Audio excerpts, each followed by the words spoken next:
Nipah ആശങ്ക ഒഴിയുന്നില്ല. 6 ജില്ലകളിലാണ് ഇപ്പോൾ മലബാറിൽ ജാഗ്രതാ നിർദ്ദേശം വന്നിരിക്കുന്നത്.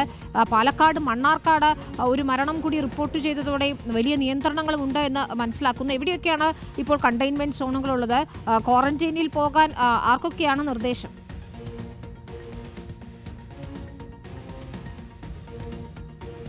വിനീത, വെരി ഗുഡ് മോർണിംഗ്. വീണ്ടും ഒരു നിപ്പ മരണം കൂടി ഉണ്ടായ സാഹചര്യത്തിൽ ആരോഗ്യവകുപ്പ് കൃത്യമായ ഇടപെടലുകൾ നടത്തുന്നുണ്ട്.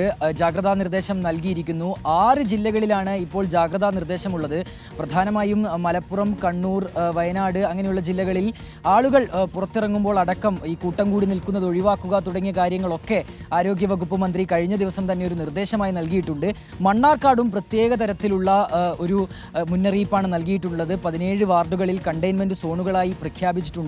ഈ 57കാരൻ മരിച്ച 57കാരൻ ചികിത്സ തേടിയ ആശുപത്രിയിലെത്തിയവരോട് ക്വാറന്റൈനിൽ പോകാനും നിർദ്ദേശം നൽകിയിട്ടുണ്ട്. അങ്ങനെ കൃത്യമായ ഇടപെടൽ ഏതായാലും ആരോഗ്യവകുപ്പിൻ്റെ ഭാഗത്തുനിന്നുണ്ടാകുന്നു. ഇതുമായി ജനങ്ങൾ സഹകരിക്കുക എന്നുള്ളത് തന്നെയാണ് ഏറ്റവും പ്രധാനപ്പെട്ട കാര്യം. കൂട്ടം കൂടി നിൽക്കാതിരിക്കുക, ഒപ്പം തന്നെ മാസ്ക് ഒക്കെ ധരിച്ചുകൊണ്ട് പുറത്തേക്ക് ഇറങ്ങുക. അങ്ങനെ ആരോഗ്യവകുപ്പ് മുന്നോട്ട് വെച്ച നിർദ്ദേശങ്ങൾ കർശനമായി പാലിക്കുക എന്നുള്ളതാണ് ഏറ്റവും പ്രധാനപ്പെട്ട കാര്യം. വിനീത.